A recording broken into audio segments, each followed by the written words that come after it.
Hello friends, good morning. Welcome back to education mantra. दोस्तों, रोजगार की गारंटी बनेगा उत्तर प्रदेश।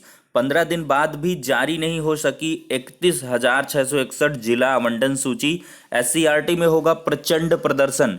जी हाँ, सूची के लिए होगा प्रचंड प्रदर्शन। ऑर्डर को लेकर क्या कुछ है स्थितियां और डायरेक्शन एप्लीकेशन की लिस्टिंग के बारे में क्या कुछ है इन्फॉर्मेशन, वन बाय वन हर एक जो अपडेट है 69,000 से जुड़ी सबको डिस्कस करेंगे। तो वीडियो को लाइक एंड शेयर कर दें और चैनल पर नए हैं तो सब्सक्राइब करके बेल आइकन को भी प्रेस कर दें, जिससे कि लेटेस्ट वीडियोस की नोटिफिकेशन आप सभी को लगातार मिलती रहे। तो चलिए दोस्तों, वीडियो सेशन वहीं पर स्टार्ट करते हैं। और कल के वीडियो में हमने बताया था किस प्रकार से गवर्नमेंट ऑफ यूपी ने अपने ट्वीट के माध्यम से यह जानकारी दी है कि लगभग 3 लाख पदों पर वो भर्तियां पूर्ण कर चुके हैं और आगामी चंद समय में, चंद दिनों में लाखों लाख पदों पर भर्तियां भी करने वाली हैं।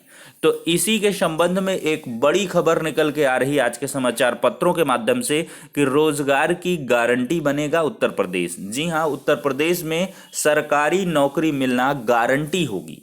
तो इस पर डिस्कशन होगा। और 15 दिन बाद भी कैसे जिला आवंटन सूची नहीं जारी हो सकी, अफसर आनाकानी कर रहे हैं, कोई भी उनके द्वारा जवाब नहीं दिया जा रहा है, इस पर भी चर्चा होगी। तो सबसे पहले देख सकते हैं उत्तर प्रदेश में होगा नौकरी की गारंटी, उत्तर प्रदेश में होगी नौकरी की गारंटी, बनेगा रोजगार आयोग। खाली पदों की बात करें तो सीधी भर्ती के लिए 1,19,608 हैं, प्रोन्नति के लिए, पदोन्नति के लिए जिसको कह लें 31,477, और आयोग में लंबित रिक्तियां हैं 26,151। प्रमुख विभागों की अगर रिक्तियों की बात करें तो राजस्व विभाग में 20,000, परिवहन में 16,000, पंचायती राज में 10,000, लोक निर्माण में 5,000, कारागार में 5,000, स्टाम्प में 3,000, समाज कल्याण में 2,500, खाद्य एवं रसद में 2,500, गृह में 2,300 और आवास में 2,118 पद रिक्त हैं। देखिए दोस्तों, उत्तर प्रदेश सरकार की मंशा है कि हर घर में कम से कम एक युवा नौकरीशुदा जरूर होगा। इसके लिए सरकार एक नया नियामक आयोग बनाने की तैयारी में है। रोजगार की गारंटी वाले इस प्रस्ताव को अमल में लाने के लिए सरकार संवैधानिक संस्था के रूप में रोजगार आयोग का गठन करने का विचार कर रही है। इस आयोग के मुखिया रोजगार आयुक्त होंगे, उनका पद मुख्य सचिव के समतुल्य होगा। रोजगार एवं प्रशिक्षण, उद्यमिता विकास, कौशल सुधार, मनरेगा और अलग अलग विभागों द्वारा कौशल विकास के लिए जारी प्रशिक्षण और स्वरोजगार के कार्यक्रम इस आयोग के अधीन होंगे। रोजगार आयुक्त इन सभी विभागों के लिए समन्वयक का कार्य करेंगे। उन्हें यह अधिकार होगा कि रोजगार व कौशल प्रशिक्षण से संबंधित निर्देश किसी सरकारी विभाग, निजी संस्था, उद्योग या कंपनी को दे सकेगा। इसमें सरकारी सेवा से लेकर गैर सरकारी और निजी क्षेत्र में उपलब्ध रोजगार शामिल हैं। निजी क्षेत्र में देश और विदेश में उपलब्ध रोजगार के मौके उत्तर प्रदेश की युवाओं को उपलब्ध हो, इसके लिए सरकार उनको प्रशिक्षण देगी। प्रस्तावित आयोग प्रदेश में उपलब्ध होने वाले रोजगार के सभी अवसरों पर नजर रखेगा। साथ ही यह भी तय करेगा कि नियुक्तियां पूरी पारदर्शिता से हों। उद्योगों की जरूरत के अनुसार प्रशिक्षण के बाद नौकरी या स्वरोजगार के इच्छुक युवाओं को बैंकर्स से समन्वय स्थापित कर सरकार की विभिन्न योजनाओं के तहत ऋण दिलाया जाएगा। विभिन्न देशों के दूतावासों से संपर्क कर वहां उपलब्ध रोजगार के अवसरों के लिए आयोग रोजगार मेलों का भी आयोजन कराएगा। मनरेगा के तहत जिस तरह सरकार ग्रामीण क्षेत्रों में 100 दिन रोजगार की गारंटी देती है, उसी तरह की गारंटी शहरों और कस्बों में रहने वाले हर परिवार के एक सदस्य को रोजगार देने की होगी। इसके पदेन अध्यक्ष उप मुख्यमंत्री होंगे। लॉकडाउन के दौरान जब दूसरे प्रदेश के युवा आए तब सरकार ने सभी देशों में स्किल मैपिंग कराई। इसी दौरान योगी ने रोजगार आयोग के गठन की बात कही थी। अब इस प्रक्रिया को तेजी से आगे बढ़ाया जा रहा है। तो देख सकते हैं दोस्तों, सितंबर तक 1,19,608 रिक्त पदों का आया आंकड़ा। विकास कार्यों को रफ्तार देने का वादा कर चुके मुख्यमंत्री योगी आदित्यनाथ अब रोजगार देने की दिशा में भी तेजी से कदम बढ़ा रहे हैं। पिछले दिनों खाली पदों पर भर्तियों के लिए विभिन्न बोर्ड और आयोग के साथ मीटिंग करने के बाद सरकार ने सरकारी विभागों में खाली पदों का आंकड़ा खंगालना शुरू किया। सितंबर तक 1,19,608 खाली पदों का ब्यौरा जुटाया जा चुका है। लगभग इतनी ही पदों पर पदोन्नति भी लंबित है। भर्ती और पदोन्नति की प्रक्रिया शुरू करने के निर्देश योगी ने दे दिए हैं। उत्तर प्रदेश के विभिन्न विभिन्न मुद्दों के साथ विपक्षी दल बेरोजगारी का मुद्दा भी उठा रहे हैं। इसके जवाब में योगी सरकार ने सरकारी विभागों में भर्तियों के चौतरफा रास्ते खोल दिए हैं। पिछले दिनों मुख्यमंत्री ने भर्ती बोर्ड और आयोगों के प्रमुखों के साथ बैठक भी की थी।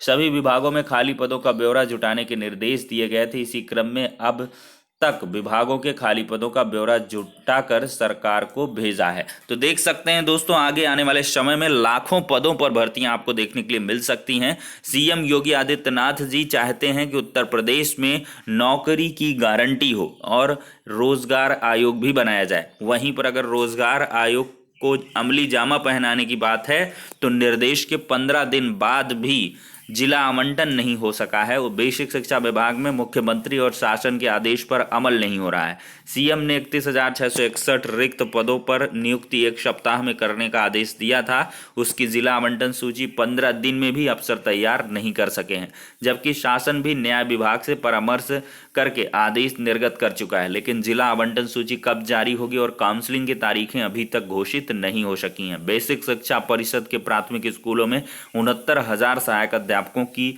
जगह 31,661 पदों पर चयन होना है, क्योंकि सुप्रीम कोर्ट में भर्ती के कट ऑफ अंक प्रकरण की सुनवाई पूरी हो चुकी है, लेकिन फैसला सुरक्षित है। इसके पहले शीर्ष कोर्ट ने 21 मई को 37,339 पदों को छोड़कर शेष पदों पर भर्ती करने के लिए राज्य सरकार को छूट दी थी, क्योंकि भर्ती की लिखित परीक्षा में 45,357 शिक्षा मित्रों ने आवेदन किया था। उनमें से 8,018 शिक्षा मित्र उत्तीर्ण हो गए थे, बाकी चयन से दूर हैं। ज्ञात हो कि भर्ती की लिखित परीक्षा 6 जनवरी 2019 को हुई थी। मुख्यमंत्री योगी आदित्यनाथ ने 19 सितंबर को आदेश दिया था कि 31,661 पदों पर 1 सप्ताह में नियुक्ति कर दी जाएगी। बेसिक शिक्षा की अपर मुख्य सचिव रेणुका कुमार ने 24 सितंबर को इन पदों पर चयन करने के लिए आदेश भी जारी कर दिया था। इसके बावजूद बेसिक शिक्षा परिषद में 31,661 पदों के लिए जिला आवंटन की सूची नए सिरे से तैयार नहीं हो सकी है। 30 सितंबर को बेसिक शिक्षा राज्य मंत्री डॉक्टर सतीश चंद्र द्विवेदी ने आला अधिकारियों की बैठक करते भर्ती को आगे बढ़ाने का निर्देश दिया था। उसके बाद भी अब तक हालात ज्यों के त्यों हैं। नई जिला आवंटन सूची 67,867 अभ्यर्थियों की सूची से बनाई जानी है, लेकिन वह कैसे बनेगी इसका फार्मूला खोजा जा रहा है। अभ्यर्थी आए दिन पूछ रहे हैं कि उनकी काउंसलिंग कराकर नियुक्ति पत्र कब तक वितरित किए जाएंगे। परिषद के अफसर इस संबंध में कुछ भी बोलने को तैयार नहीं है। वहीं पर परिषद सचिव PS बघेल मोबाइल फोन तक नहीं उठा रहे हैं। तो देख सकते हैं दोस्तों किस प्रकार से अफसर एकदम से इस पर कुछ बोलने के लिए तैयार नहीं है। तो बोलने के लिए तैयार नहीं, तो इसका मतलब आप समझ सकते हैं ठंडे बस्ते में मैटर जा रहा है धीरे धीरे। और जाने का एकमात्र कारण क्या है?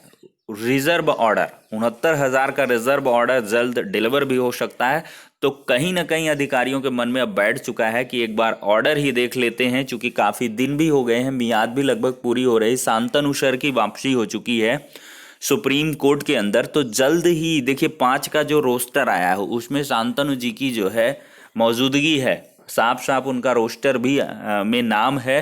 तो अवश्य ही, चूंकि जो कॉज लिस्ट वगैरह आई हैं उनमें अभी तो क्लियर नहीं हो पाया है, उनकी बेंच नहीं है, लेकिन आगे आने वाले समय में मुझे लगता है मे बी 8 तारीख का जो मतलब केस लिस्टेड है वो एक्स सर्विसमैन का मैटर है दोस्तों, फ्रीडम फाइटर्स का नहीं है, एक्स सर्विसमैन का मैटर है। तो उसमें दोस्तों क्या है कि ये डायरेक्शन एप्लीकेशन के लिए दोनों जजेस जो है सुनवाई कर सकते हैं। अगर वहाँ पर सुनवाई होती है तो अवश्य ही ऑर्डर के संबंध में बहुत सारी चीज़ें निकल के आ सकती हैं। तो ये कुल मिलाकर एक बात है। और दूसरा, राष्ट्रीय पिछड़ा वर्ग आयोग की तरफ से जो रोक लगाई गई वो भी इसका एक बड़ा कारण निकल के आ रहा है, चूंकि राष्ट्रीय पिछड़ा वर्ग आयोग ने 11 अक्टूबर तक का वक्त दिया हुआ है। तो ऐसे में अगर उन्होंने साफ साफ ये भी कहा है कि अगर आप भर्ती प्रक्रिया को प्रोसीड करेंगे बिना हमें सेटिस्फाई कराए तो हम संवैधानिक कार्रवाई भी अधिकारियों के ऊपर करेंगे, तो वो भी कहीं ना कहीं एक बड़ा रोड़ा कहा जा सकता है। राष्ट्रीय पिछड़ा वर्ग आयोग का रोक लगा कर रखना ये भी एक अहम बिंदु कहा जा सकता है। अब 2 ही मुद्दे हैं, एक तो या तो अधिकारी सोचते हो राष्ट्रीय पिछड़ा वर्ग आयोग से मैटर फाइनलाइज हो जाए, और दूसरा या तो सोचते हो कि सुप्रीम कोर्ट से ऑर्डर आ जाए। तब की स्थिति में ही हम जिला आवंटन सूची जारी करें। इसी को लेकर काफ़ी वक्त बीत रहा है धीरे धीरे, और एससीईआरटी में प्रचंड प्रदर्शन भी करने वाले हैं अभ्यर्थी। जी हाँ, अभ्यर्थियों ने एक प्रकार से डेडलाइन आपस में दे रखी है कि सोमवार को अगर काउंसलिंग विज्ञप्ति और जो 31,661 की चयन सूची, अगर इसके संबंध में कोई ऑफिशियल नोटिफिकेशन देखने के लिए नहीं मिलेगा तो अवश्य ही 6 तारीख को उनके द्वारा प्रचंड विरोध प्रदर्शन किया जाएगा। और इसके लिए अभी से आह्वान हो रहा है, तैयारियां पूरे मतलब जो होशो हवास में और जोर शोर तरीके से की जा रही हैं अभ्यर्थियों के द्वारा। फेसबुक पे हमने देखा, व्हाट्सएप पे देखा है, टेलीग्राम पे देखा है, हर जगह पर बैनर पोस्टर लगा लगा के एक दूसरे को जिले में फ़ोन भी अभ्यर्थी कर रहे हैं कि इस बार एससीईआरटी चलना है और 31,000 की सूची लेकर ही वापस आना है। तो ऐसे मतलब संकल्प के साथ अभ्यर्थी धरना प्रदर्शन, प्रचंड विरोध प्रदर्शन करने के लिए लगातार योजना बना रहे हैं कि एससीईआरटी में 6 तारीख को विरोध प्रदर्शन किया जाए, किसके लिए? 31,000 चयन सूची जारी करने के लिए। तो फिलहाल के लिए ये सारी की सारी अपडेट्स थी दोस्तों। नेक्स्ट वीडियो मिलते हैं, तब तक के लिए शुक्रिया, धन्यवाद।